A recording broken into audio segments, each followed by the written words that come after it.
Hi అండి. నిన్న 6th class second lesson globe భూమికి నమూనా గురించి తెలుసుకున్నాం కదా.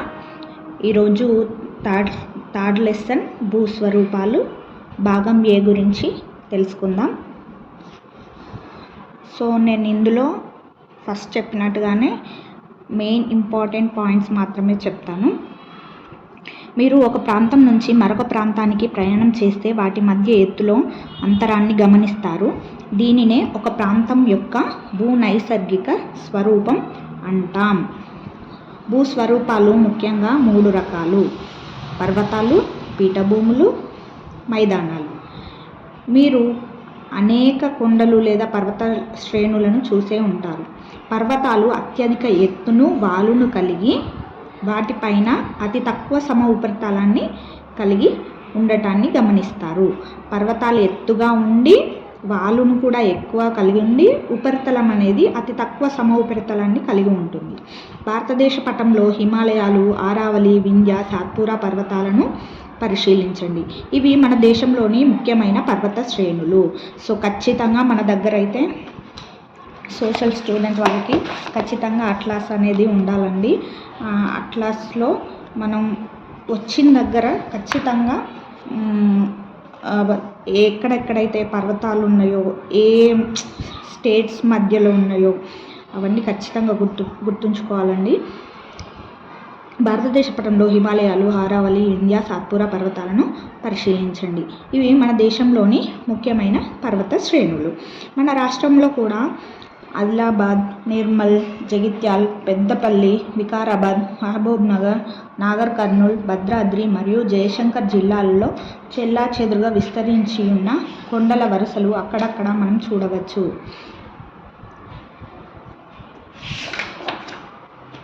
సో ఇందాక హిమాలయాలు, ఆరావళి, సాత్పురా పర్వతాల గురించి చూసాం కదా. ఆరావళి పర్వతాలు అనేటివి ఇక్కడ ఉంటాయి, ఇక్కడ గుజరాత్లో. నెక్స్ట్ వింధ్య, సాత్పురా పర్వతాలు. వింధ్య, సాత్పురా పర్వతాలకు మధ్యలో నర్మదా నది అనేది ఉంటుంది. ఈ రెండు కూడా మధ్యప్రదేశ్లో ఉంటాయి. సో దేశంలో హిమాలయాలు, సాత్పురా, ఆరావళి పర్వతాలు, వింధ్య, సాత్పురా పర్వతాలు ఉన్నట్లే మన రాష్ట్రంలో కూడా అక్కడక్కడ చిన్న చిన్న శ్రేణులు, కొండలు ఉన్నాయి.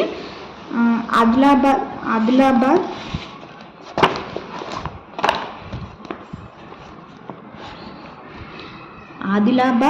నిర్మల్ జిల్లాల్లో సాత్మల కొండలు, మహబూబ్నగర్, నాగర్ కర్నూల్ జిల్లాల్లో బాలఘట్ శ్రేణులు, వికారాబాద్లో అనంతగిరి కొండలు, పెద్దపల్లి, జయశంకర్లో కందికల్ కొండలు, జగిత్యాల రాఖీ కొండలు, నల్గొండ, యాదాద్రి, దేవర కొండలు, నిర్మల్ జిల్లా నిర్మల్ కొండలు, నిజామాబాద్, సిన్నపల్లి కొండలు.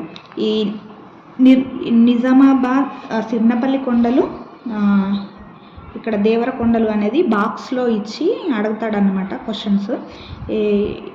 వాటి ఆన్సర్స్ ఇక్కడ చెప్పాను.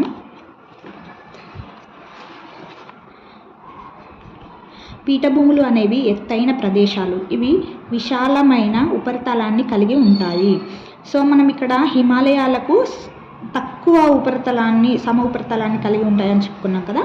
కానీ పీఠభూములు అలా కాదు, ఎత్తులో ఉండి విశాలమైన ఉపరితలాన్ని కలిగి ఉంటాయి. వాటి నడుమ అక్కడక్కడ కొండలు ఉంటాయి. పీఠభూములు పర్వతాల వలె కాకుండా స్వల్ప అసమాన ఎత్తులను, పల్లాలను కలిగి ఉంటాయి. భారతదేశంలోని అతిపెద్ద పీఠభూమి దక్కన్ పీఠభూమి. ఇది ఇంపార్టెంట్ అండి. భారతదేశంలోని దక్కన్ పీఠభూమికి పశ్చిమం వైపున ఎత్తైన వాలుతో కూడిన ప్రాంతాన్ని పశ్చిమ కనుమలు అని పిలుస్తారు. తెలంగాణలోని అధిక ప్రాంతం దక్కన్ పీఠభూమిలో ఉండటం వలన ఈ ప్రాంతాన్ని తెలంగాణ పీఠభూమి, ఇది కూడా ఇంపార్టెంట్, తెలంగాణ పీఠభూమి అని అంటారు. ఇది తూర్పునకు వాలి ఉంటుంది. మరోవైపు మైదానాలు అనేవి సున్నితమైన వాలు కలిగిన సమతల విశాల ప్రాంతాలు. పెద్ద నదులు మేట వేసిన ఒండ్రుతో ఈ ప్రాంతాలు ఏర్పడతాయి. సింధు మరియు దాని ఉపనదులు పంజాబ్ మైదానాన్ని ఏర్పరిచాయి. గంగా నది ఉత్తరప్రదేశ్, బీహార్ మరియు బెంగాల్ రాష్ట్రాల గుండా ప్రవహిస్తూ గంగా మైదానాన్ని ఏర్పరిచింది. ఈ రెండు విశాల మైదానాలను కలిపి గంగా సింధు మైదానం అని అంటారు. ఇక్కడ పంజాబ్ సింధు మరియు దాని ఉపనదులు పంజాబ్ మైదానాన్ని ఏర్పరిస్తే గంగా నది ఉత్తరప్రదేశ్, బీహార్ మరియు బెంగాల్ రాష్ట్రాల గుండా ప్రవహిస్తూ గంగా మైదానాన్ని ఏర్పరుస్తుంది. ఈ రెండు విశాల మైదానాలను కలిపి గంగా సింధు మైదానం అని పిలుస్తారు. తూర్పు తీర మైదానం భారతదేశపు తూర్పు దిక్కున బంగాళాఖాత తీరానికి ఆనుకొని ఉన్నది. తమిళనాడు, ఆంధ్రప్రదేశ్, ఒడిశా మరియు పశ్చిమ బెంగాల్ రాష్ట్రాలలోని అధిక ప్రాంతం తూర్పు తీర మైదానంలోకి వస్తుంది. భారతదేశానికి పశ్చిమాన పశ్చిమ తీర మైదానం ఉన్నది. ఏ రాష్ట్రాలు వీటి కిందికి వస్తాయంటే మహారాష్ట్ర, కర్ణాటక, కేరళ. సో మనం ఇక్కడ క్వశ్చన్ అడిగినప్పుడే ఆన్సర్ రాసుకుంటే మనకు చదువుకున్నప్పుడు ఈజీగా గుర్తుంటుంది. భూ ఉపరితల స్వరూపాలైన పర్వతాలు, పీఠభూములు, మైదానాలు మొదలైన వాటిని నైసర్గిక స్వరూపాలు అని అంటారు. అక్కడ చూసాం కదా, నైసర్గిక స్వరూపాలు. మన రాష్ట్రంలో పశ్చిమాన ఎగువ తెలంగాణ పీఠభూమి ఉంది.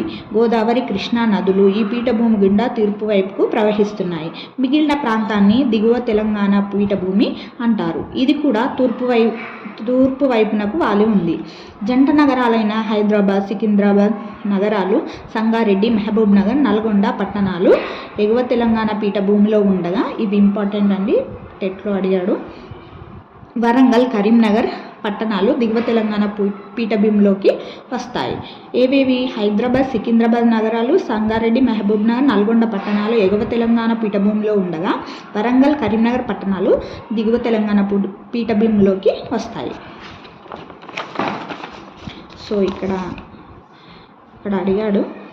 అనంతగిరి కొండలు వికారాబాద్లో, దేవరకొండలు యాదాద్రి భువనగిరి డిస్టిక్, నిర్మల్ కొండలు నిర్మల్ జిల్లా, సిర్నపల్లి కొండలు నిజామాబాద్ జిల్లాలో ఉన్నాయి. ఇక్కడ మనం ఖచ్చితంగా మ్యాప్ పాయింటింగ్ అనేది డెఫినెట్గా చూసుకోవాలండి, ఏ ఒక్కదాన్ని వదిలిపెట్టకూడదు. డెల్టా. మన రాష్ట్రంలో ప్రవహించే నదులలో గోదావరి, కృష్ణ అనే రెండు నదులు ముఖ్యమైనవి. ఈ నదులు పశ్చిమ కనుమల నుంచి ప్రవహిస్తున్నాయి. గోదావరి నది నిర్మల్ జిల్లా బాసర వద్ద, ఇది ఇంపార్టెంట్ అండి, బాసర వద్ద మన రాష్ట్రంలోకి ప్రవేశిస్తుంది. గోదావరి, కృష్ణా నదులు తెలంగాణ పీఠభూమిలోని అనేక చిన్న నదులను తమతో కలుపుకొని పెద్ద డెల్టా ప్రాంతాన్ని ఏర్పరిచి చివరకు బంగాళాఖాతంలో కలిసిపోతాయి. సో బంగాళాఖాతంలోకి కలిసిపోతాయి అంటే పశ్చిమం వైపు నుండి తూర్పు వైపునకు ప్రవహిస్తున్నాయి ఈ నదులు.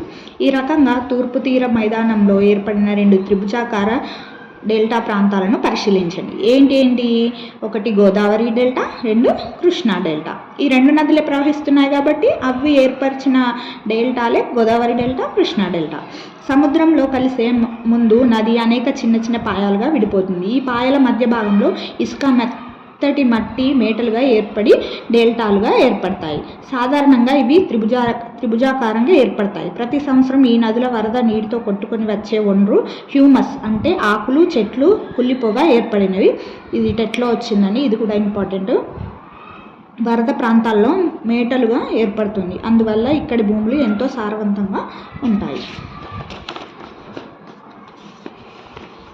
సో ఇక్కడ ఇండియాలో ఇది దక్కన్ పీఠభూమి.